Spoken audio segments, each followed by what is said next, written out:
Assalamualaikum warahmatullahi wabarakatuh.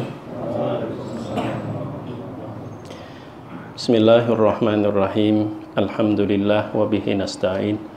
Alhamdulillahi ala kulli hal. Alhamdulillah alladzi bi ni'matihi tatimmus shalihat.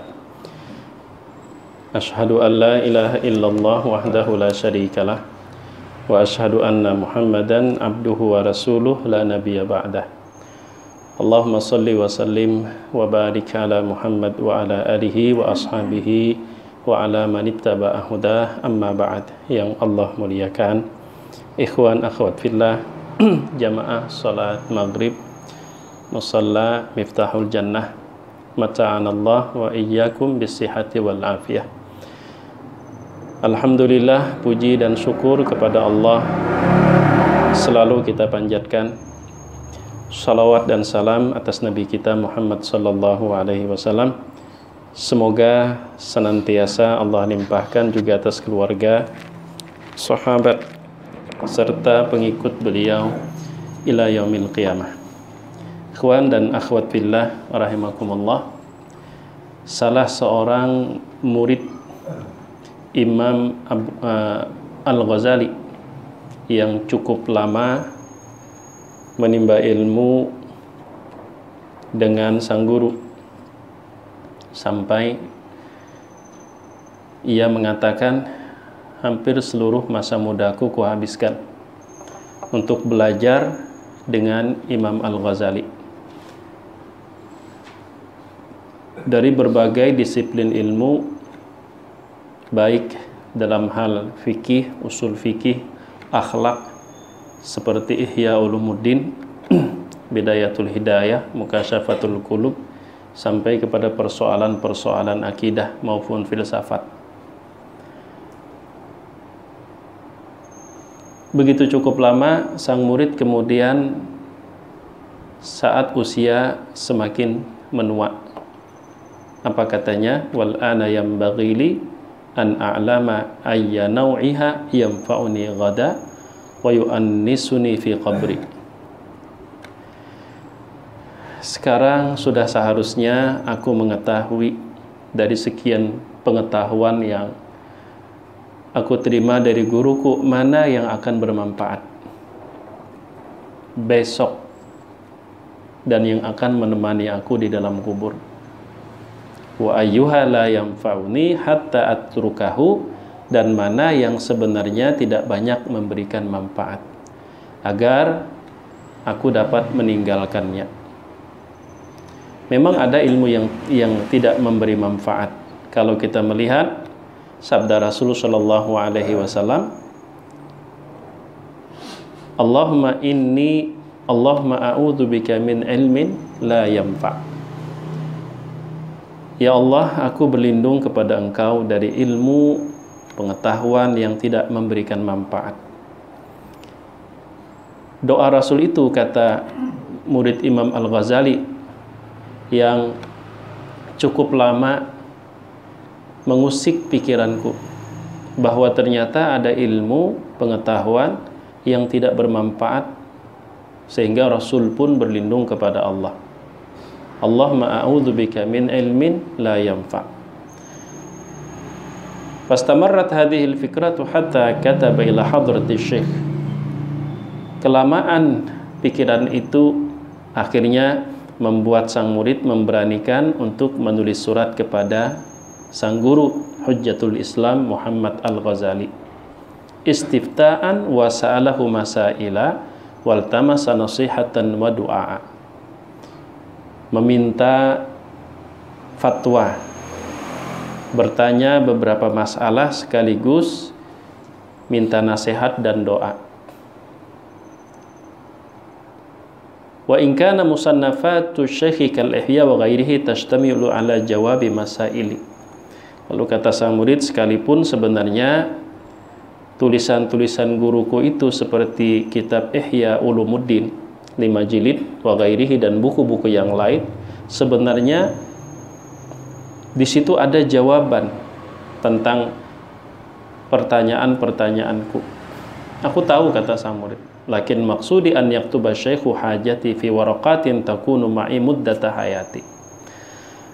Akan tetapi aku pengen tangan guruku sendiri yang menulis dalam beberapa lembar kertas, agar itu dapat bersamaku sepanjang sisa hidupku.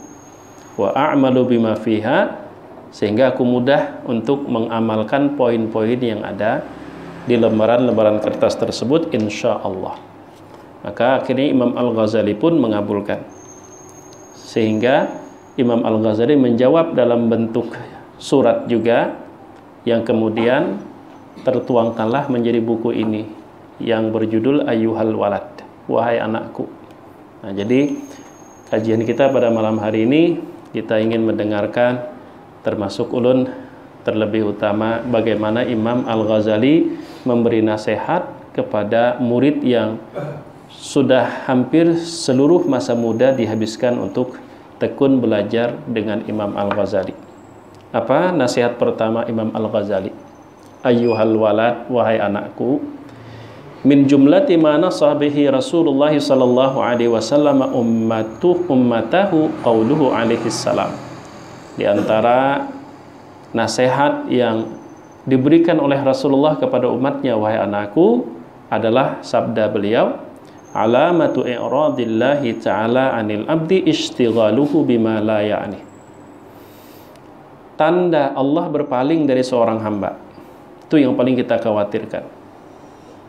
Kita mungkin beranggapan kita menghadap dan menuju Allah, akan tetapi sesungguhnya Allah telah berpaling dari kita. Alamatu i'radillahi 'anil abdi, tanda kalau Allah itu berpaling dari seorang hamba, istighaluhu bima la ya'ni, ketika si hamba itu menyibukkan diri untuk sesuatu yang tidak bermanfaat buat dirinya. Itu dah tanda Allah berpaling. Makanya Rasul juga mengatakan, min husni islamil mar'i tarkuhu ma la ya'ni. Salah satu tanda kualitas Islam seseorang itu baik, dia meninggalkan sesuatu yang tidak bermanfaat, yang tidak berguna buat dia. Tapi yang dimaksud Imam Ghazali di sini apa? Kalau melihat dari judul bukunya Ayyuhal Walad, wahai anakku, nasihatul muta'allimin wa mau'izatuhum liya'lamu aw yumayyizu ilman nafi'a min ghairihi. Nah, kalau kita melihat judulnya, maka Imam Al-Ghazali mengingatkan tentang pengetahuan yang ternyata disadari maupun tidak telah banyak memakai ruang memori kita, yang sebenarnya pengetahuan dan wawasan itu tidak bermanfaat begitu sangat besar, apalagi tidak bermanfaat buat kita. Kaitannya dengan doa Rasul, ya Allah, ku berlindung dari ilmu yang tidak memberikan manfaat. Jadi wahai anakku, ini nasihat untuk para penuntut ilmu agar mereka dapat mengetahui dan membedakan mana ilmu yang bermanfaat dan mana ilmu yang tidak bermanfaat. Imam Ghazali melanjutkan nasihatnya. Wa ini mru'un dhahabat sa'atun min umrihi fi ghairi ma khuliqa lahu min al-ibadah la jadirun an tatula 'alaihi hasratuh. Seseorang yang sesaat dari umur yang Allah titipkan kepadanya hilang begitu saja untuk sesuatu yang bukan itu tujuan Allah berikan umur, orang itu pantas dan patut menyesal seumur hidup, karena waktu memang tak mungkin kita kembalikan. Makanya di dalam surah yang sangat pendek tapi begitu sangat dalam dan syarat, Allah mengingatkan tentang pentingnya umur. A'udzubillahi minasyaitonirrajim, wal 'asr, demi waktu. Dan disebutkan di situ adalah asar. Walaupun nama-nama waktu yang disebutkan dalam Al-Quran itu banyak, wal fajr, wal laili idza yaghsha, wan nahar idza tajalla, wad duha. Itu nama-nama waktu. Tapi di dalam surah yang sangat pendek, hanya terdiri dari 3 ayat, Allah sebutkan wal asr. Bahkan ayat pertama cuman 2 kata, huruf waw sumpah dan kemudian kalimah al-asr, bahwa jangan jangan kau selalu beranggapan waktumu masih banyak. Itu salah satu kenapa kok pendek sekali, wal asr, ayat pertama, demi waktu. Kemudian innal insana lafi khusr, Al-Ayah sampai selesai surah Al-Asr. Seseorang yang sesaat dari umur yang Allah berikan, dia habiskan untuk sesuatu yang bukan itu tujuan Allah menciptakan, seharusnya orang itu menyesalinya seumur hidup. Lalu kata Imam Al-Ghazali, wa man jawazal arba'ina wa lam yaghlib khairuhu ala syarrih. Barang siapa yang usianya udah lewat 40 tahun, tapi kebaikannya belum mampu mengalahkan keburukan, maka itu udah warning ya, udah peringatan keras. Kalau di sini kalimahnya falyatajahaz ilan nar. Maka yang dia lakukan tidak lain tidak bukan hanya mempersiapkan diri untuk masuk ke dalam neraka. Umur 40 tahun belum ada perubahan berfikirnya, tetap seperti orang yang masih di masa-masa umur 17 tahun. Makanya Rasulullah SAW beliau, bahasa kitanya dilantik sebagai Nabi dan Rasul mengemban perintah Allah itu kan di usia 40 tahun. Karena usia 40 tahun itu adalah saat-saat yang sudah seharusnya setiap manusia itu sudah memiliki cara berpikir yang berbeda dari umur sebelumnya. Tapi kalau 40 tahun belum mampu kebaikannya mengalahkan keburukan, falyatajahaz ilan nar, dikhawatirkan kata Imam Al-Ghazali. Karena itu warning. Makanya Rasulullah SAW beliau bersabda, hasibu anfusakum qabla an tuhasabu wazinu a'malakum qabla an tuzanu. Lakukan apa istilahnya itu, simulasi ya. Lakukanlah simulasi, bentuknya kamu kamu mengadili dirimu, menghakimi dirimu. Kamu menghitung-hitung kebaikanmu dan keburukanmu dibandingkan. Mana yang lebih banyak? Lakukan simulasi itu sebelum nanti perhitungan yang sesungguhnya kau hadapi. Umur sekarang sudah berapa? Yang tersisa tentu kecil kemungkinan lebih banyak, bahkan kecil kemungkinan sama dengan yang sudah berlalu. Kalau sekarang 42 tahun, kalau sama aja berarti pacangan 84 tahun, kecil kemungkinan 84 tahun usia. Bahkan bisa jadi malam ini, tidak ada yang tahu, itu rahasia Allah. Nah, kalau kita bermuhasabah seperti itu, pertama kita melaksanakan anjuran Rasul. Jangan hanya kita menghitung harta kekayaan, sebagaimana yang dicela dalam Al-Quran. Wailul likulli humazatil lumazah alladzi jama'a malan wa 'addadah yahsabu anna malahu akhladah. Wailul likulli humazatil lumazah. Celaka bagi setiap humazatil lumazah. Siapa humazatil lumazah? Alladzi jama'a malan wa 'addadah. Kerjaannya numpuk harta, hitung, numpuk harta, hitung. Yahsabu annama lahu akhladah. Dia beranggapan hartanya itu yang akan membuat dia kekal di dunia. Maka bermuhasabah, hasibu anfusakum qabla an tuhasabu, melakukan simulasi. Anggaplah kita menghakimi, mengadili diri kita sendiri atas umur yang telah kita lakukan.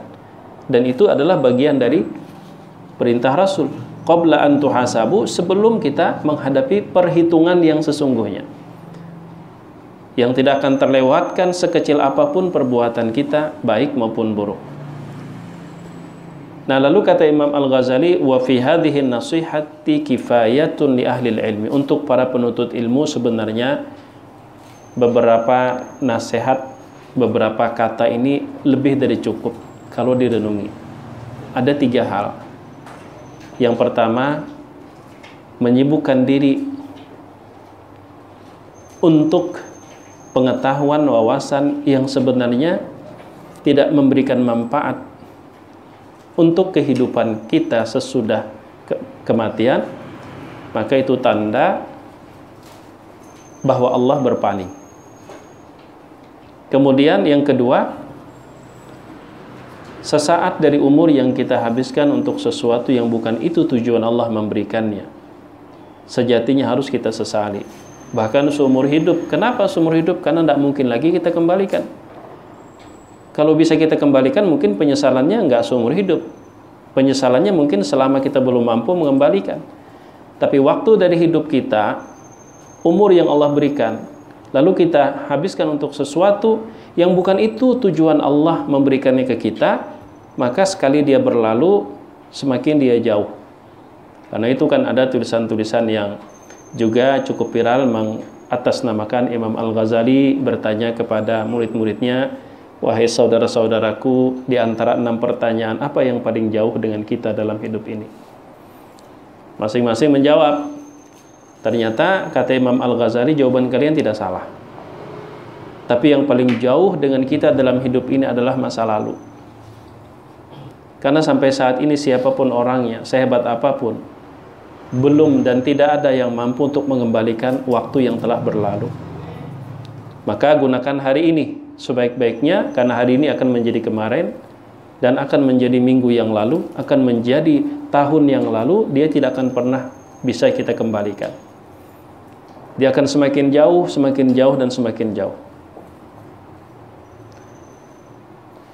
Lalu kata Imam Al-Ghazali, ayyuhal walad, wahai anakku, an-nasihatu sahlatun wal mushkilu qabuluha. Nasihat itu mudah, yang sulit itu menerima. Yang sulit itu menerima nasihat. Kalau soal duduk di sini mudah, tapi duduk di posisi pian itulah yang lebih berat. Kalau pengen pian buktikan, undang ustadz untuk menjadi pendengar, bukan untuk ceramah. Mau ada datang, karena berat. Kalau memberi nasihat itu mudah, tapi menerima nasihat itu yang paling berat. Bahkan sekalipun kita mau menerima, kita diam, kita menyimak, tantangannya, ujian buat kita, apakah kita tulus menerimanya. Dan salah satu tanda kita belum ikhlas, belum tulus menerima nasihat, mata kita tajam melihat kekurangan orang yang memberi nasihat. Itu kita tandanya tidak ikhlas menerima nasihat. Walaupun tak terucap. Umpama ada orang beri nasihat, sebenarnya nasihatnya nggak ada masalah, bagus. Nasihatnya 100% itu bagus. Kalau kita lakukan, kita akan menjadi baik. Tapi pada saat itu kita terlintas dalam hati pikiran, seorang gen juga.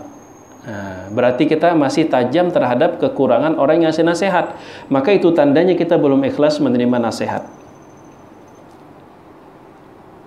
Apalagi sampai terucap. Nah, makanya kalau ngasih nasihat itu mudah. Yang sulit itu adalah menerima nasihat. Li'annaha fi madaqi mutbi'il hawa murrah. Terlebih kalau yang menerima nasihat itu masih kalah dengan nafsunya, maka nasihat yang lembut pun akan terasa pahitnya luar biasa, berat. Lalu Imam Al-Ghazali menyindir, wa alal khusus, terutama liman kana talibal ilmi lasmi. Terlebih menerima nasihat itu sulit buat orang penuntut ilmu yang formal, terutama dengan jenjang pendidikannya itu dia akan semakin dihormati di masyarakat. Ya bertetel lah. Umpama yang ceramah, ngisi pengajian, ya katakanlah hanya belajar-belajar karena ingin mengamalkan dakwah, perintah dakwah. Undang Ustadz Julfakar LC, kira-kira mau datang? Bukan diundang untuk ceramah, undang untuk mendengar. Berat. Bahkan kata Imam Al-Ghazali, terutama orang yang hanya beranggapan annal ilmal mujarrad sayakunu najatahu wa khalasahu fi. Sekedar memiliki pengetahuan yang luas itu udah hebat. Terutama orang yang seperti itu. Berat sekali nasihat. Dan biasanya orang-orang seperti itu orang-orang cenderung ke dunia filsafat, kata beliau.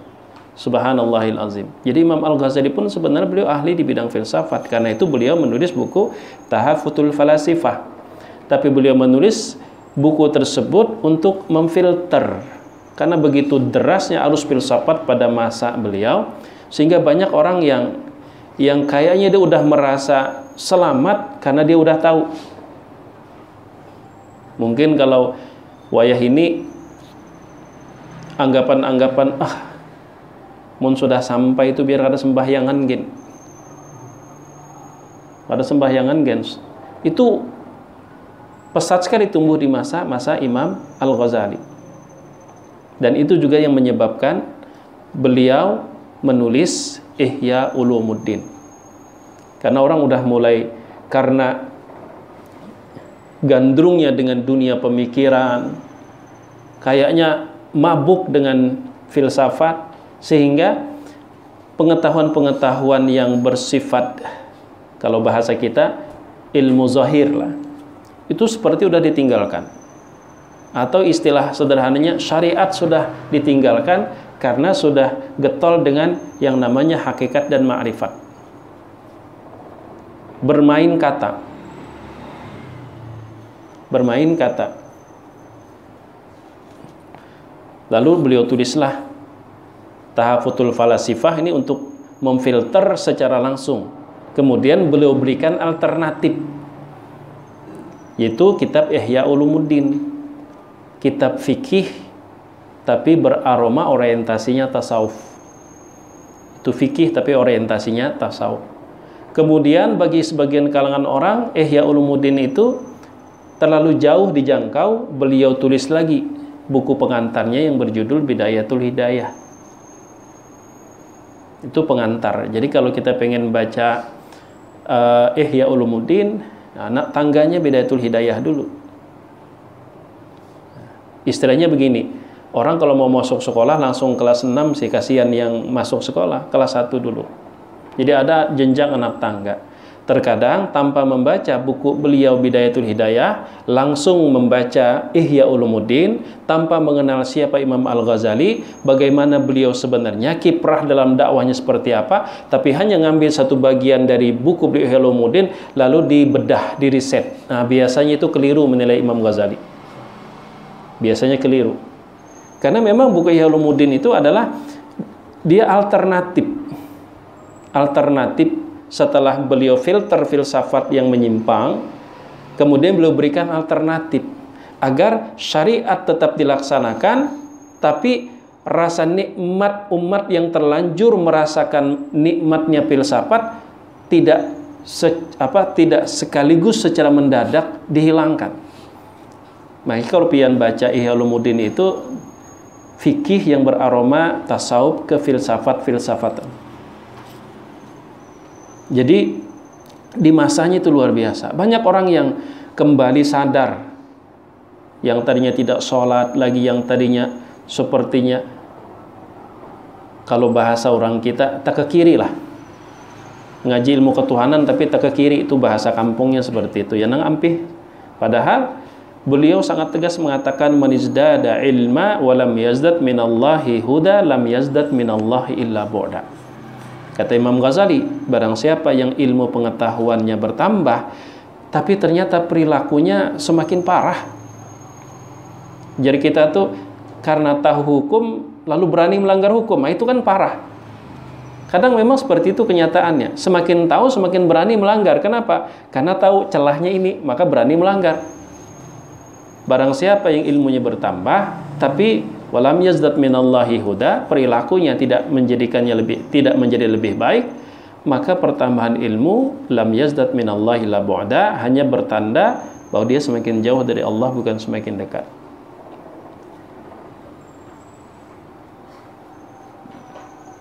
Maka kata Imam Al-Ghazali, la ya'lamu hadzal maghrur, orang yang dia merasa bangga, merasa puas dengan wawasan yang luas, sekedar itu dia udah merasa puas, padahal hampir tidak ada yang belum dia lakukan. Maka pengetahuannya itu akan menjadi pasal gugatan. Akid, kata Imam Al-Ghazali, itu pasti, karena Rasul bersabda, asyaddun nasi 'adzaban yaumal qiyamah 'alimun lam yanfa'hu Allahu bi'ilmih. Manusia yang paling berat siksanya pada hari kiamat, orang tahu, orang berilmu, tapi pengetahuannya tidak memberikan manfaat. Kalau orang bodoh melakukan kesalahan, orang masih memaklumi. Tapi kalau orang yang luas pengetahuan yang melakukan kesalahan, sulit untuk kita memaafkan. Dalam kamus kita saja seperti itu. Orang tersalah, tapi kita tahu karena memang dia tidak tahu kalau itu tidak boleh. Dengan orang yang melakukan kesalahan padahal dia tahu, bukan sekedar tahu, bahkan dia yang merancang undang-undang itu tapi dia yang melanggar, marahnya kita luar biasa. Dia yang bikin, dia yang melanggar. Lalu lahirlah istilah-istilah hukum itu tajam ke bawah, tumpul ke atas. Itu ungkapan kemarahan kita. Mereka-mereka yang bikin aturan berarti mereka tahu, lalu mereka sendiri yang melanggar. Kemarahan kita lebih ketimbang orang yang melanggar aturan lantaran nggak tahu. Ruya annal Junaida qaddasallahu sirrahu ru'ya fil manabi ba'da mautihi faqila lah mal khabar ya Abul Qasim. Ada cerita, kata Imam Al-Ghazali, ini disampaikan kepada murid yang minta nasihat. Junaid Al-Baghdadi, seorang tokoh sufi yang cukup ternama, terkenal, Imam Junaid Al-Baghdadi. Kalau udah berbicara, kalimatnya itu penuh dengan hikmah, memukau dan menghipnotis siapapun. Meninggal, wafat, lalu ada yang bermimpi. Di dalam mimpinya nanya, wahai Abul Qasim, wahai Junaid Al-Baghdadi, mal khabar? Apa kabarnya pian lima sudah meninggal nih? Ternyata apa jawabannya? Tahat tilkal ibarat wa faniyat tilkal isyarat. Semua kata-kata pujangga yang terucapkan semasa hidup tidak ada artinya ternyata. Wa ma nafa'ana illa rukai'atun raka'naha fi jawfil lail. Ternyata yang memberi manfaat, yang banyak menolong setelah mati adalah beberapa rakaat yang sempat dilakukan tengah malam. Action, pengetahuan yang diamalkan. Bukan pengetahuan yang hanya sekedar wawasan, tapi pengetahuan yang diamalkan. Sedikit tahu, tapi diamalkan. Jauh lebih mulia di sisi Allah dan jauh lebih bermanfaat ketimbang banyak tahu, tapi saking banyaknya tahu, nggak ada waktu untuk mengamalkan. Ayuhal walad, lalu kata Imam Al-Ghazali, la takun minal amali muflisa. Kalau kamu beramal, maka jangan sampai bangkrut. Wala minal ahwali khaliyah. Apapun yang kau hadapi, di situ ada nasihat dari Allah. Tayaqan annal ilmal mujarrad la ya'khudhu bil yad. Yakinlah wahai anakku, sekedar wawasan pengetahuan tidak akan menyelamatkanmu. Sealim apapun kamu, seluas apapun, kalau itu hanya sekedar pengetahuan dan wawasan, apalagi hanya sebagai modal berdebat dan menghujat orang, tapi ternyata di balik layar juga tak mampu mengamalkan, la ya'khudhu bil yad, itu tidak akan menyelamatkan kamu, tidak akan menolong kamu. Lalu beliau sebutkan perumpamaan, misaluhu law kana ala rajulin fi qaryatin fi bariyatin asharatu asyafin hindiyatin maslihatin ukhra. Kata Imam Al-Ghazali, perumpamaannya gini wahai anakku. Ada seseorang, dia berada di tengah hutan. Dia dilengkapi 10 pucuk pedang India yang tajam. Juga dilengkapi dengan senjata-senjata mematikan yang lain. Wa kana rajulu syuja'an, dan dia pun secara pribadi pemberani, wa ahla harbin, dan piawai dalam menggunakan senjata tadi. Pemberani dan piawai, lengkap. Fahamala alaihi asadun adibun muhib. Tiba-tiba dia diserang oleh seekor singa besar yang menakutkan. Fama dhannuk, kira-kira apa yang terjadi? 10 pucuk pedang India dengan senjata yang lain. Dia pemberani, piawai dalam menggunakan senjata tersebut. Lalu dia diserang oleh seekor singa yang besar yang menakutkan. Hal tadfa'ul aslihatu syarrahu anhu bila isti'maliha. Kira-kira Apakah senjata-senjata itu mampu menyelamatkan dia tanpa digunakan? Tanpa digunakan. Padahal lengkap senjata, cuma kada dipakai. Skillnya pun juga tidak diragukan, kemampuannya menggunakan senjata itu luar biasa. Cuman kada dipakai, berandai aja kira-kira apakah dia selamat? Wa minal ma'lumi annaha la tadfa'u illa bitahrik. Tentu itu tidak akan menolong dia kalau tidak digunakan. Fakadza, demikian pula wahai anakku, lau qara'a rajulun mi'ata alfi mas'alatin ilmiyatin wa ta'allama. Begitu juga sekiranya seseorang telah membaca 100.000 masalah keilmuan lalu dia pelajari, tapi walam ya'mal biha, satu pun tidak dia amalkan. La tufiduhu illa bil amal. 100.000 persoalan pengetahuan yang dia miliki tidak akan memberikan manfaat kecuali kalau diamalkan. Jadi kalau diamalkan. Walau qara'ta al-ilma mi'ata sanatin wa jama'ata alfa kitabin la takun musta'idan li rahmatillahi illa bil amal. Wahai anakku, kata Imam Al-Ghazali, sekiranya engkau telah baca ilmu itu selama 100 tahun. 100 tahun kau baca ilmu, bahkan kau lumat 1000 macam buku. La takunu musta'idan li rahmatillah illa bil amal. Kamu belum siap untuk menerima rahmat dari Allah kecuali kalau kau amalkan. Amal itulah penting. Mari simak firman Allah. A'udzubillahi minasyaitonirrajim wa allaysa lil insani illa ma sa'a. Ayat ini cukup populer sekali, sering kita dengar. Cuman terkadang hanya dikaitkan dengan masalah yang teramat sempit. Padahal ayatnya bicara universal.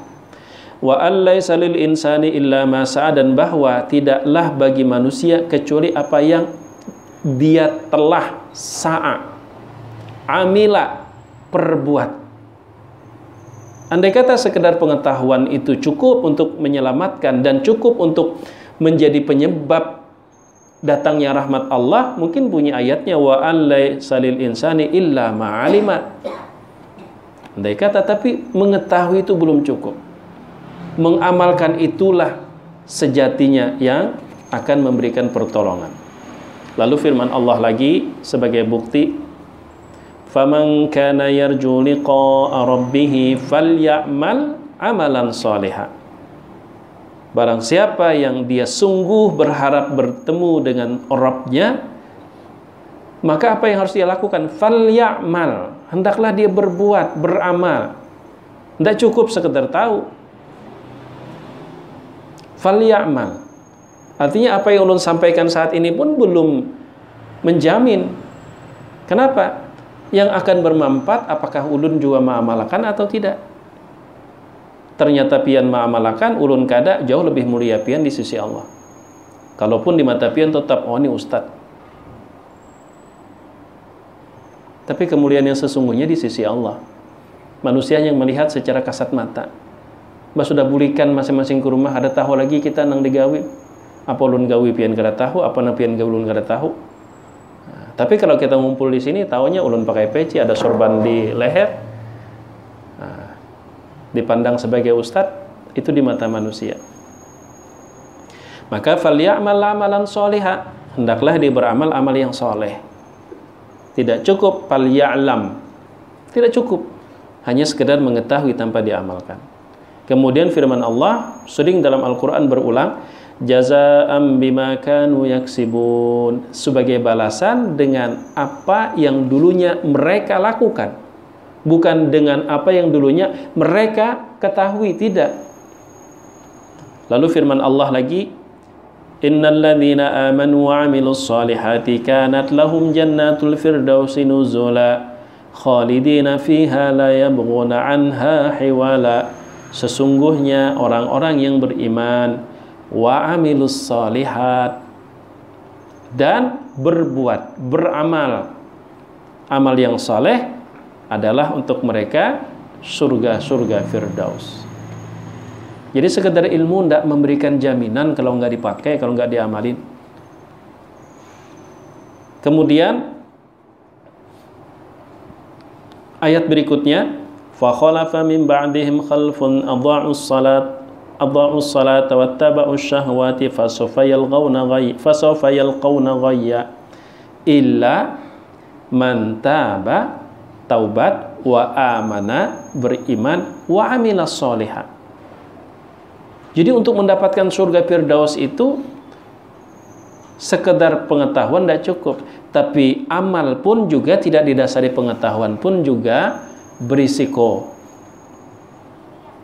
Ibnu Ruslan di dalam Syarah Zubat, ya, beliau mengatakan, dan ini sering disampaikan oleh guru-guru agama terutama di pondok pesantren, waman bighairi ilmin ya'malu a'maluhu mardudatun la tuqbalu. Barang siapa tanpa ilmu dia beramal, a'maluhu, maka amal-amal perbuatannya mardudatun, tertolak, la tuqbalu. Ilmu penting, tapi amal juga penting. Amal tanpa ilmu, maka ibarat burung hanya punya satu sayap. Ilmu tanpa amal, malah ilmu akan menjadi pasal gugatan pada hari kiamat. Rasul mengatakan, asyaddun nas adzaban yaumal qiyamah alimun lam yanfa'hullahu bi'ilmih. Kata Imam Al-Ghazali, wal imanu qaulun bil lisani wa tasdiqun bil jinan wa amalun bil arkan. Kita sama-sama tahu, ya anakku, yang namanya iman itu adalah pengakuan yang terucap berdasarkan keyakinan yang tertanam di dalam hati dan dibuktikan dengan tindakan dan perbuatan. Itulah iman yang sempurna. Kalau pengen dalil-dalil bahwa amal perbuatan itulah yang banyak membantu kita, maka kata Imam Al-Ghazali, wa dalilul a'mali aktsaru min an yuhsa. Saking banyaknya tuh ada kehitungan. Tapi sebenarnya kalau kita memberikan sebuah dalil kepada seseorang, kalau memang orang itu ingin mencari kebenaran, bukan mencari pembenaran, maka satu dalil itu pun lebih dari cukup. Tapi ketika dia masih nuntut dalil yang lain, itu tandanya dalil pertama belum bisa dia terima. Dalil itu belum bisa dia terima, buktinya dia minta dalil yang lain. Wa in kana al-'abdu yabdughul jannata bi fadlillahi wa karamihi. Betul kata Imam Al-Ghazali, seorang hamba itu akan mencapai surga semata-mata karunia Allah, betul. Lakin akan tetapi ba'da an yasta'idda bi ta'atihi wa ibadatihi, akan tetapi karunia dan rahmat Allah itu dia dapatkan sesudah dia itu mempersiapkan diri untuk mau taat dan beribadah kepada Allah. Bujur aja orang masuk surga dengan rahmat Allah. Tapi Allah memberikan rahmat itu kalau di diri seseorang itu, kalau istilah istilah kita, memang ada wadahnya, sehingga rahmat itu ditaruh Allah di situ. Wadahnya apa? Kita ini melaksanakan perintah Allah, taat beramal atau tidak. Li'anna rahmatallahi qaribun minal muhsinin, karena rahmat Allah itu sangat dekat terhadap orang-orang yang berbuat. Jadi yang ditekankan oleh Imam Al-Ghazali ini adalah saatnya kita pelan-pelan satu persatu mengamalkan apa yang sudah kita tahu. Kalau mengutip nasihat atau pesan Imam An-Nawawi di dalam buku beliau Al-Azkar, kalau versi cetakan Arabnya, percetakan Darul Fikr Lebanon Beirut Lebanon, itu halaman 5. Itu ketika Imam An-Nawawi menyebutkan tentang sikap kita terhadap hadis, sekalipun hadisnya dhaif, selama tidak palsu, selama tidak bajakan, malam yakun maudhu'an. Apa kata Imam An-Nawawi? Seyogianya bagi seseorang yang menerima satu riwayat dari Rasul sallallahu alaihi wasallam, meskipun itu dhaif, tapi dhaif itu jangan kita simpulkan palsu. Pada kajian kita sebelumnya Sudah beberapa kali kan ulun berikan analogi yang sederhana. Ini ada 3 macam handphone, mereknya sama. Yang ini harga 5 juta ke atas, yang ini harga kisaran 1 sampai 2 juta, yang ini cuma 250.000. Kalau ditanya, 3-tiganya handphone. Cuman kalau kemudian kita pilah-pilah mana yang lebih mahal, mana yang standar, mana yang murah, tentu mahal karena fasilitasnya lebih banyak dibandingkan yang standar, apalagi yang harga murah. Tapi kalau yang harga murah bukan berarti kemudian dia mainan, akan tetapi dia masih ada fungsinya dalam hal-hal tertentu. Kalau untuk nelpon, SMS yang harga 250.000 pun asal kada rusak, dan yang paling penting pulsanya ada. Biar baik pulsanya kada ada juga, tapi kan masih bisa difungsikan dalam ranah tertentu. Kalau hanya sekedar untuk nelpon, maka yang 250.000 pun yang dhaif pakai ranah fadhailul a'mal. Tapi kalau untuk umpama browsing atau umpama untuk selfie, jangankan browsing, selfie kameranya aja nggak ada, maka di luar ranahnya. Nah, beda halnya, bentuknya sama tapi dia mainan. Kata kalau dipakai sama sekali pun namanya juga mainan. Nah, itu yang mainan bentuknya sama, itulah gambaran hadis palsu. Jadi dhaif itu jangan langsung kita simpulkan palsu. Terlebih dhaif itu ketika dia mendapatkan dukungan dari riwayat-riwayat lain, levelnya naik ke hasan. Namanya hasan li ghairi. Demikian juga hadis hasan li zati. Kalau dapat dukungan lain, memang secara tunggal dia levelnya hasan. Tapi kemudian ada riwayat lain yang substansinya sama, levelnya naik menjadi sahih li ghairi. Begitulah bahasan dalam ilmu mustalahul hadis. Sementara terkadang kemampuan kita cuma modal 1-2 hadis, itu pun kalau paket data masih ada. Kalau paket datanya nggak ada, kita nggak bisa lanjutin hadisnya. Nah, insya kita tuntungan sedikit, bukan sedikit, banyak padahal, tapi sampai ke titik ya. Walau qila aidan, nah, sampai alinea. Umpama karas juga, karena yang boleh dihadapi Imam Al-Ghazali ini orang-orang filsafat ya. Beliau ingin membekali murid. Walau qila aidan, muridku, anakku, kalau ada orang yang beranggapan begini, yablughu bi mujarradil iman, orang itu bisa masuk surga kan asal beriman. Rasul kan bersabda, man kana akhiru kalamihi la ilaha illallah dakhalal jannah. Asalkan saat dia menghembuskan napas terakhir, dia tidak mengingkari tauhidnya Allah, dia tetap mengimani la ilaha illallah, paribahasanya biar kada sembahyang, masuk surga. Artinya kan yang memasukkan ke surganya itu ketika dia bertauhid saat hidup, bukan amal perbuatan. Apa ujar Imam Al-Ghazali? Qulna, bujur lakin mata yablugh. Bujur ya masuk surga, tapi apabila masuknya transit dulu, ada perhitungan. Nauzubillah. Nah, barangkali ini yang ulun sampaikan karena nasihat berikutnya beliau mengutip sabda Rasul, hasibu anfusakum qabla an tuhasabu. Simulasilah untuk menghisap diri kita sendiri, kebaikan dibanding dan keburukan yang pernah kita bangun, untuk mensemangati kita. Wazinu a'malakum qabla an tuzanu. Timbang-timbang amal perbuatan kamu antara baik dan buruk, dihubungkan dengan umur yang sudah lalu, kemudian yang sisa berapa, mati itu pasti, tidak ada orang yang kau indah, bila sampai kada kau ditunda, belum sampai pun tak bisa dimajukan, dihitung-hitung. Wa qala Ali berkata, barang siapa yang menduga tanpa kerja keras dia akan sampai, berarti dia mimpi. Tapi barang siapa yang menduga dengan semata kerja keras, tanpa doa, tanpa berharap kepada Allah, dia juga sampai, dia sombong. Lalu kemudian ungkapan ini dikemas, lalu viral di sosial media. Bekerja tanpa doa itu sombong, tapi berdoa tanpa bekerja itu mimpi, itu kebodohan. Itu sering ulun lihat di sosial media. Terakhir, Hasan Al-Basri mengatakan, thalabul jannati bila amalin dambun minadz dzunub.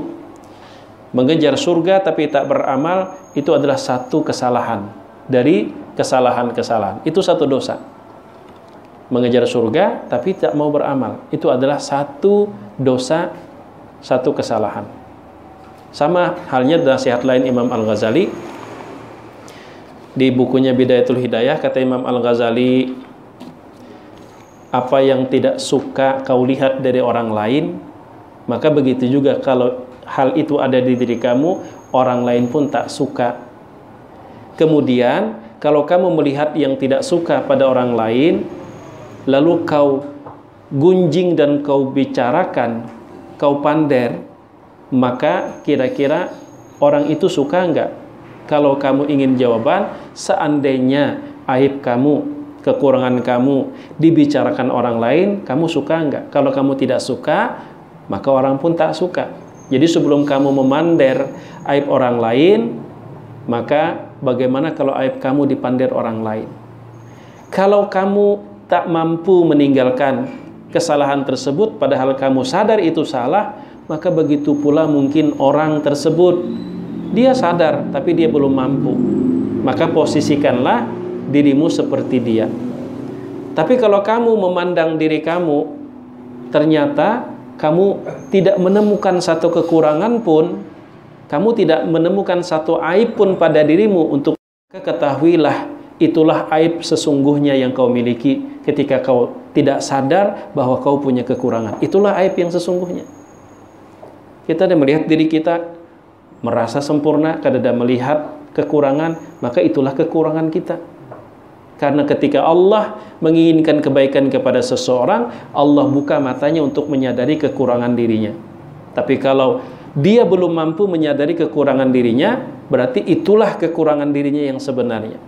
Lalu kata Imam Al-Ghazali, ayo kalau memang kadada aib juga bujuran, memang kadada, maka sesungguhnya tugasmu bukan malah memander aib orang. Kalau kamu tak punya aib, tapi tugasmu adalah banyak bersyukur kepada Allah. Kenapa? Karena kalau sejatinya kamu memang tak punya aib, kamu tidak bersyukur, tapi malah kamu membicarakan aib orang, itulah aib pertama yang kamu miliki saat kamu membicarakan aib orang lain. Nang tadinya kada bisa aib, lalu jadi punya aib, memander orang lain.